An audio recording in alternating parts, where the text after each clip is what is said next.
It's a game day, Seattle hockey fans, and we heard from the captain, Jordan Eberle, about what he expects from the team, not just tonight, but throughout the next 7 games that will lead them to more success next season.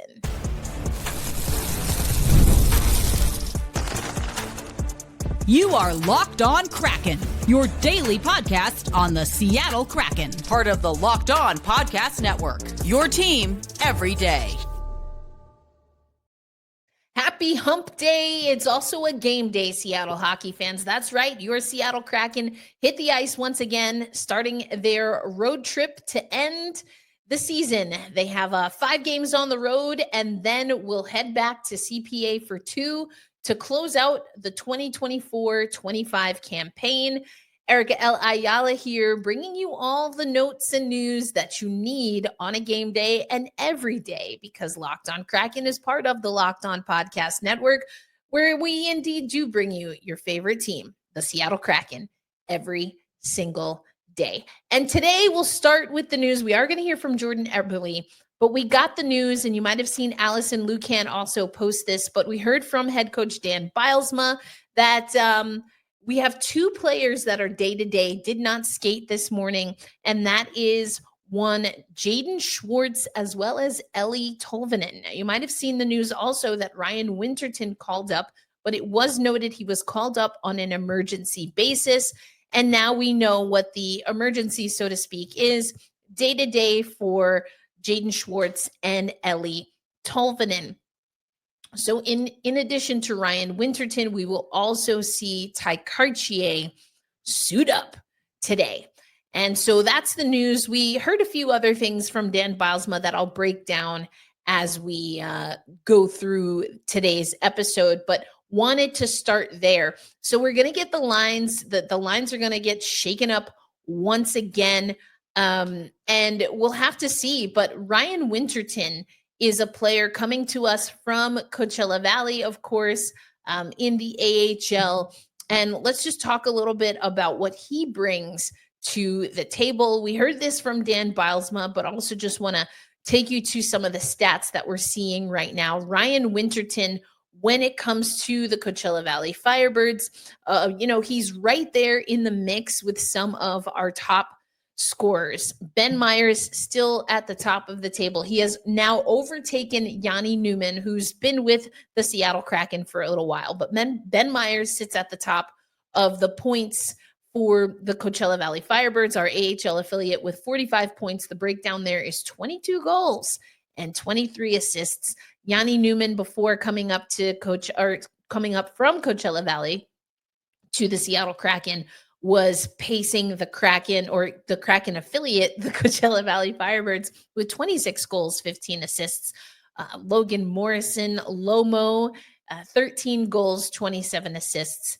And then you have Ryan Winterton in that 5 spot as far as points overall. He's got 35 points, 17 goals, 18 assists.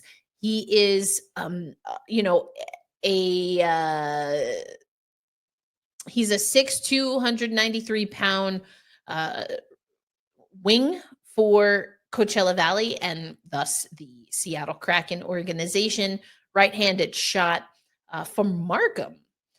He was a 3rd-round pick in the 2021 draft class, 67th overall by the Seattle Kraken. And so we're going to see him on the ice today. We talked about projected lines the other day, but against Dallas, the second game against Dallas, the 3-1 loss, we saw Schwartz, Beniers, and Capo Caco, Yanni Newman, Chandler Stevenson with Eberle, Jared McCann on the left wing with Shane Wright centering and Andre Burakovsky, and then Eeli Tolvanen, John Hayden, and Mikey Easimon. So, this is going to be interesting. If I had to guess, first, with Jaden Schwartz out, maybe it's McCann or even Newman who slides up to that top line, so to speak. I think, I don't know. I think, I go back and forth on whether I think it should be McCann or Newman, because you've got, again, you've got Ty Cartier, he's probably sliding in and slotting in for Eeli Tolvanen, right?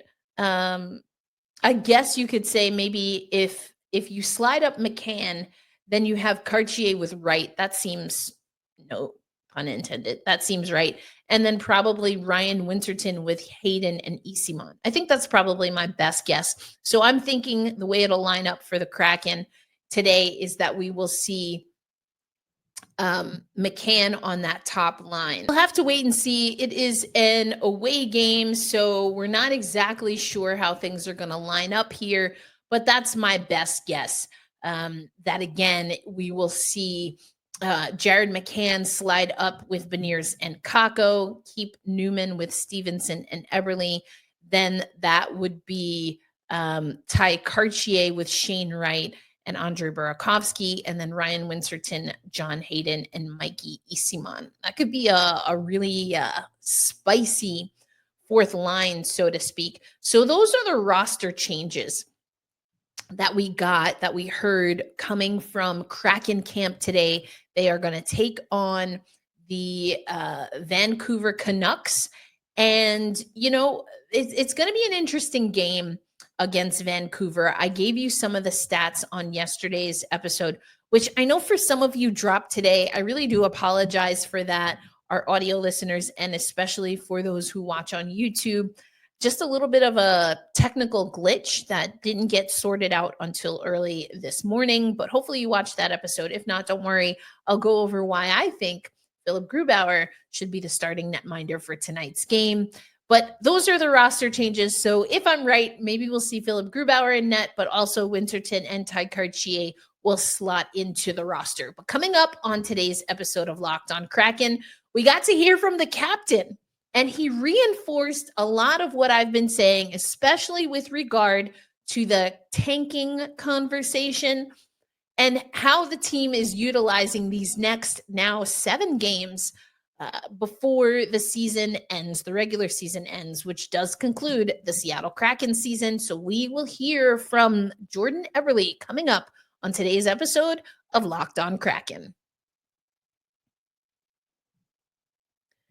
Today's episode of Locked on Kraken brought to you by our friends at Wonderful Pistachio. Are you looking for a snack that's both delicious and nutritious? Then crack into a good source of protein with Wonderful Pistachios. Wonderful Pistachios is one of the highest protein nuts. Each 1 ounce serving has 6 grams of protein, giving you over 10% of your daily value. Plus, they're packed with fiber and better for you unsaturated fats to help keep you feeling fuller longer. And now what I love is that it's a whole vibe when you're eating pistachios, right? There is this kind of like really relaxing, for some, opportunity to crack open a shell and just unearth, as we said, 6 grams of protein in every wonderful pistachio. And so that's a part of the process that I certainly lean into.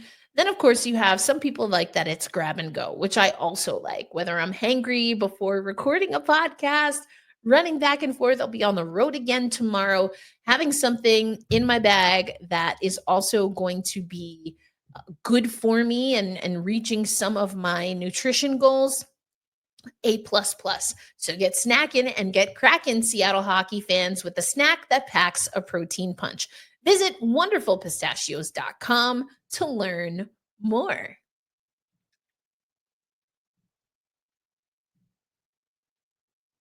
And thanks as always for making Locked on Kraken a part of your daily destination. Erica L. Ayala, your host of Locked on Kraken, mentioned it on yesterday's episode. Again, apologies for those who received that a little bit later.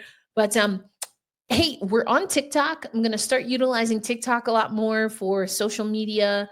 We also would love if you would subscribe and then leave us a review. Rate the show, leave a review.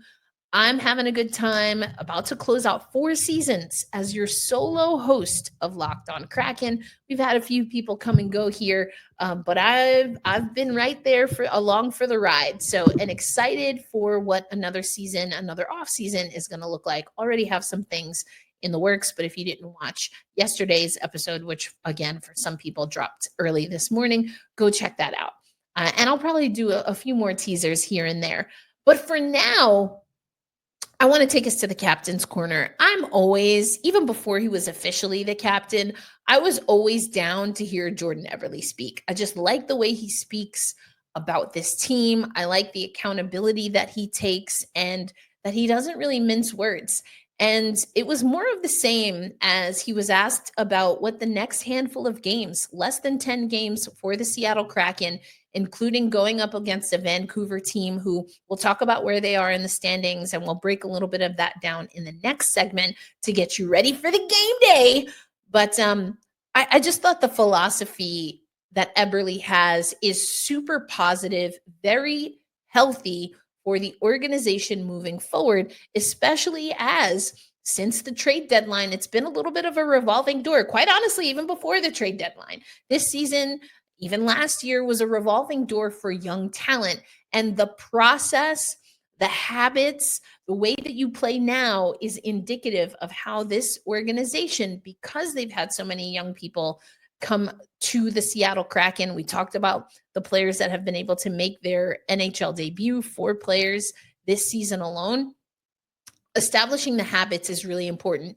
And the captain has everyone focused on the big goal. Here's what Jordan Eberle said today after morning skate and ahead of tonight's game against the Canucks.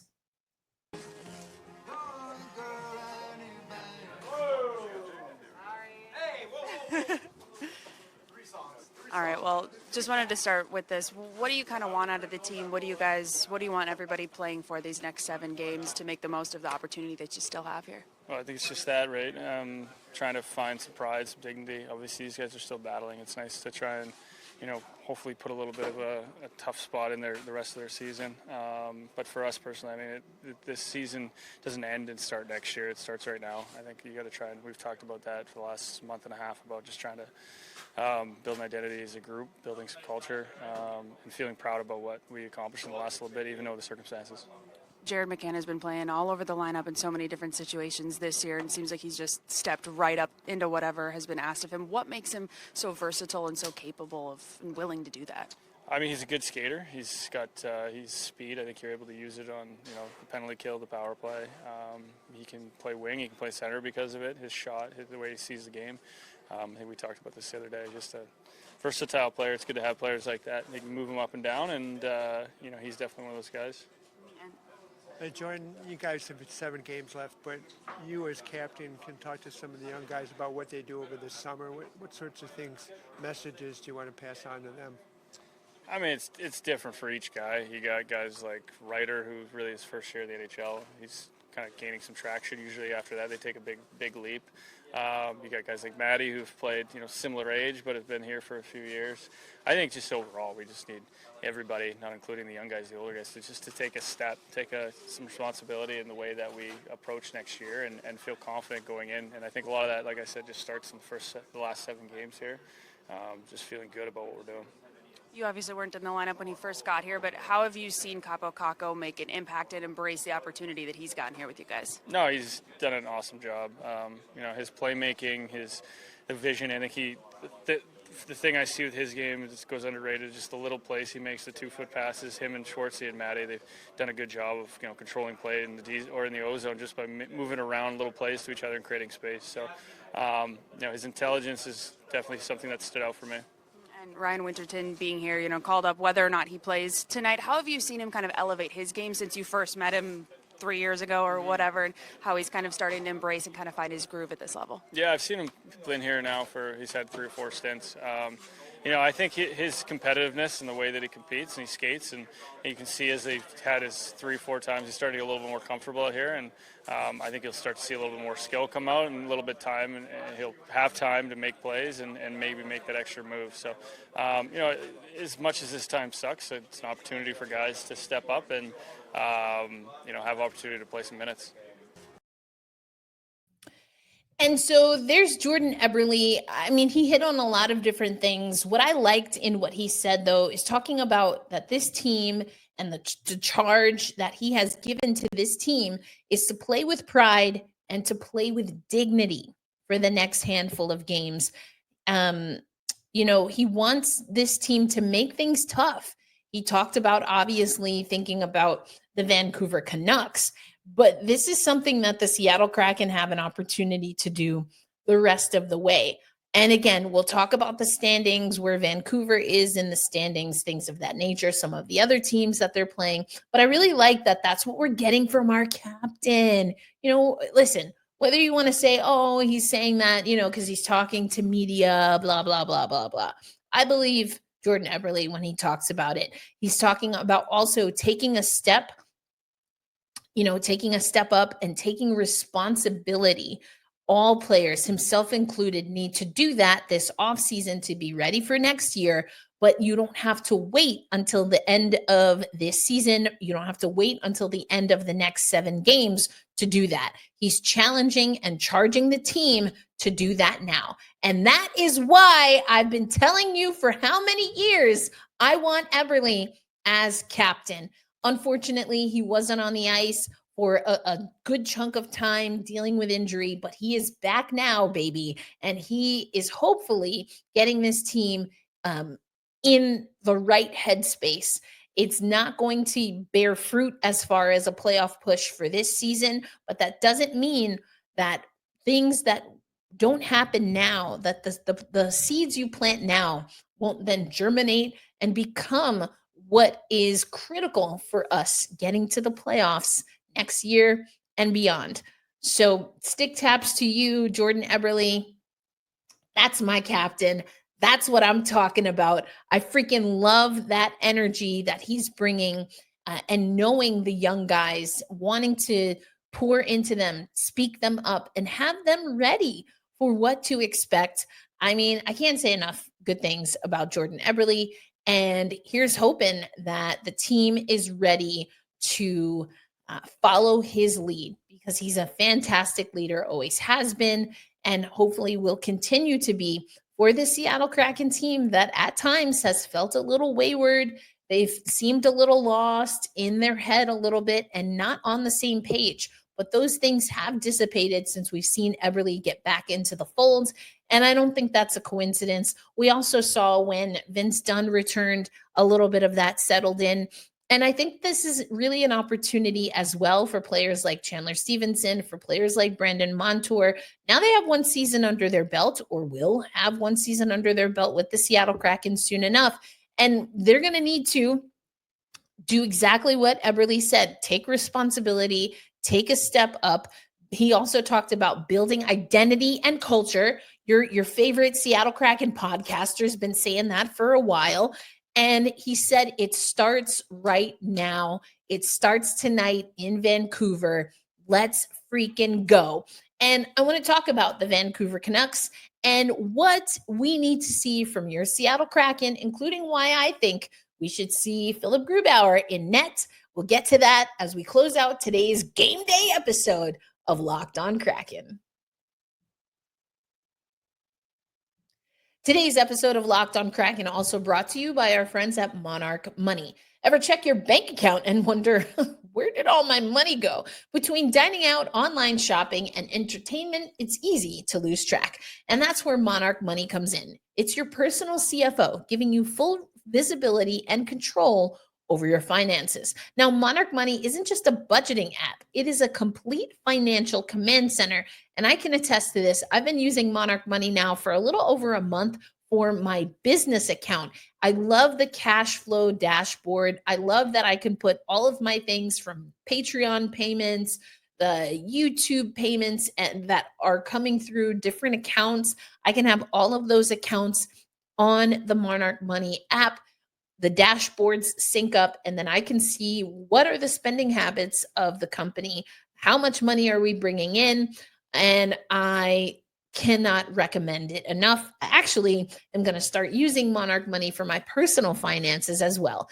And if you, like me, want to take control of your finances, you can do so with Monarch Money. Just use promo code LOCKEDONNHL at monarchmoney.com for 50% off your first year. That's monarchmoney.com, code LOCKEDONNHL for half off your first year. Thanks as always for making Locked On Kraken a part of your daily destination. Erica L. Ayala here, and the Seattle Kraken will take on the Vancouver Canucks tonight. And listen, the Canucks sitting on 81 points, 34, 27, and 13 right now. And you know, we know this is a pretty solid team. If we take a look at what the West looks like, I've talked about this for the last handful of episodes. The Winnipeg Jets, the Dallas Stars, and now the Vegas Golden Knights all have punched their ticket. And then you have the Vancouver Canucks that are fighting for a playoff spot.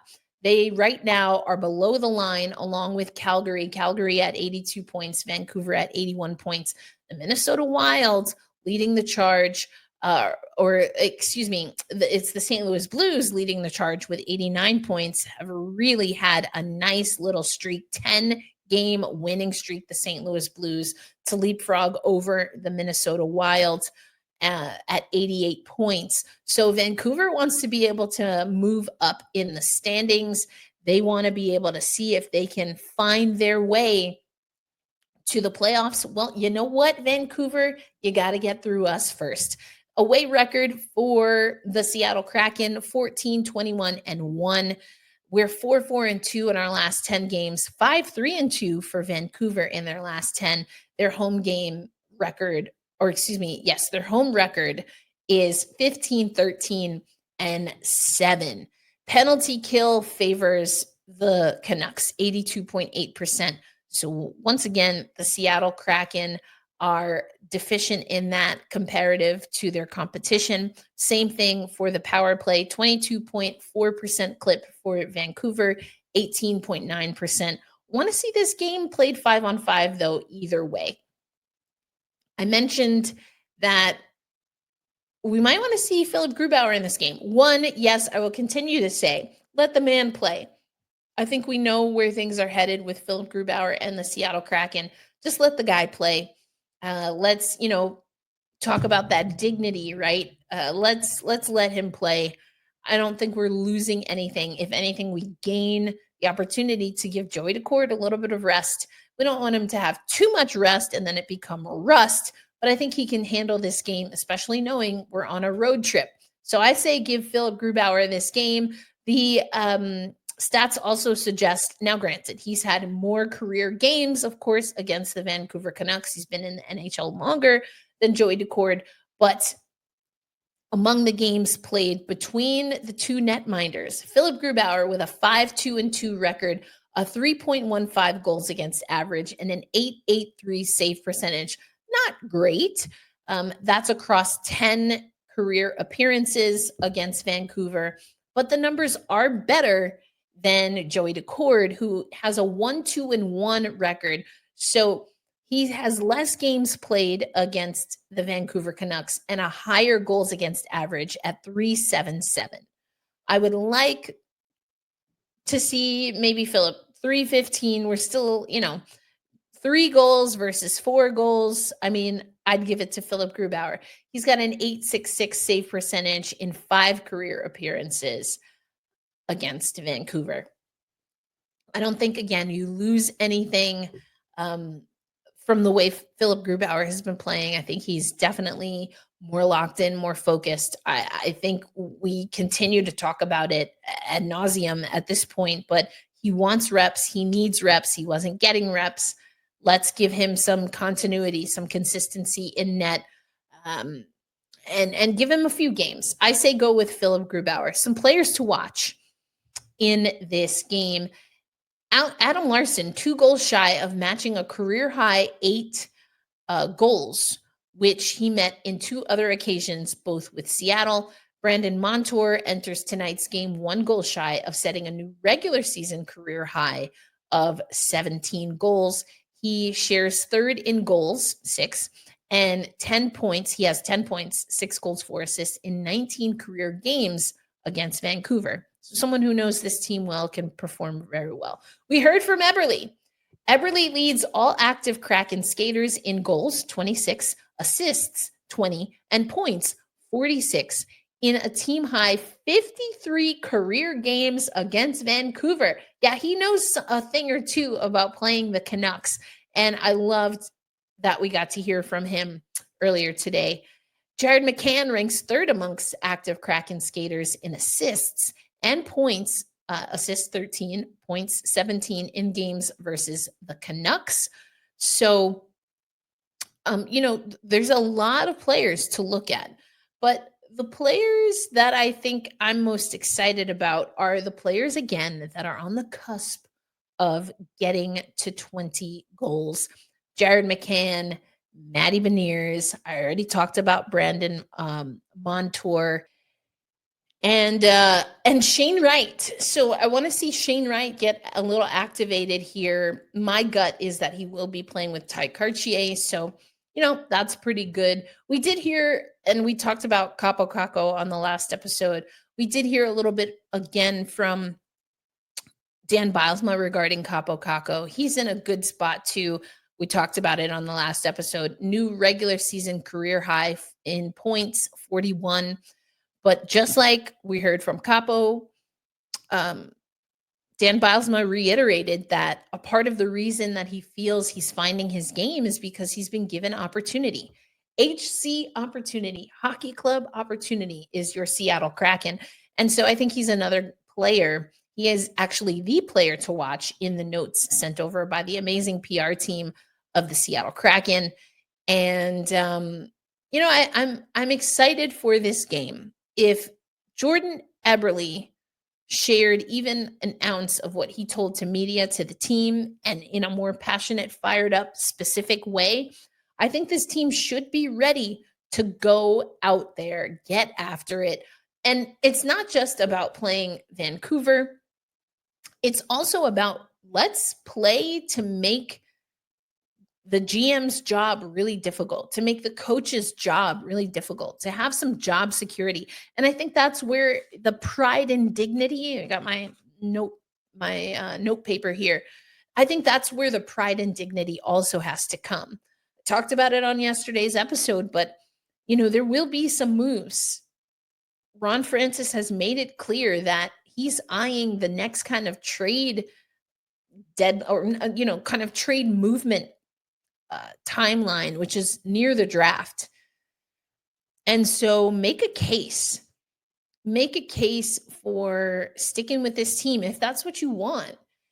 And I do think there's some guys here that I think there's two ways to think about it. I do think there's some guys here that could make for a fantastic forever home when it comes to the Seattle Kraken. I still want Ryan Donato. I still want his forever home to be Seattle. I don't know if it'll happen, but I'm holding out hope.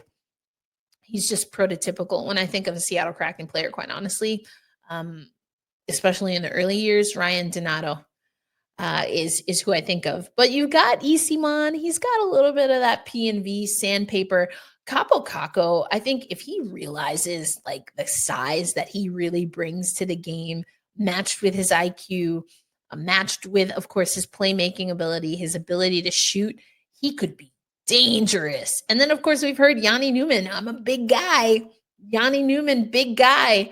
I think, Capo Caco and Newman kind of coming up together, working with Tolvanen. They had a little time with Oliver Bjorkstrand. I really like what those guys can do. So I want to see if they can stick it out, tough it out. Of course, if you're the front office, you also want to push for guys to really put their best foot forward, aka not tank, in the last handful of games, because then that makes them even more valuable and viable if you are going to make some moves around the draft. So all the more reason to get after it. Let's have our Kraken get after this game. Attack, attack, attack. Let's go. Show them who you are. I feel like it's been a while since I said that. I said that a lot in season 1, in season 2, and season 3. Not so much this year. We have to get back to that Wakanda Forever, right? It wasn't Wakanda Forever. It was the Black Panther movie. Anyway, I digress. The point is, show them who you are. Angela Bassett, get her energy. I'm saying, show them who you are, Let's go. That's what I want to see. Doesn't mean you're guaranteed to win. Of course not. This is the pros, baby. This is the NHL, the National Hockey League. You're not ever guaranteed to win. You never should go in thinking you're guaranteed to win. You always got to show up and play. And if you do show up and play, even if on paper it says you're supposed to lose, if the odds are against you, so to speak, show them who you are. Prove everyone wrong. And the Seattle Kraken have to get into that mentality now if they want to make it true for the next handful of seasons. That is our episode, folks. You're going to want to check this game out. The Seattle Kraken on the road taking on the Vancouver Canucks, babes. And I want to see them wreck it a little bit. You know, Vancouver's feeling the heat. They're feeling the pressure. What can the Seattle Kraken do to rattle them? 7:30 start for you all in the Pacific time zone. And I am looking forward to seeing how this is going to play out. I just want to see the Kraken play some Kraken hockey, babes. Get after it, do your thing, and see what happens. You know what I'm saying? Let's just see what happens. That's our episode. A reminder to be kind to yourself, be kind to one another, and always hold fast, stay true, and loud and proud we say on a game day, let's go Kraken. I will catch you on the next episode. Until then, peace out, everyone.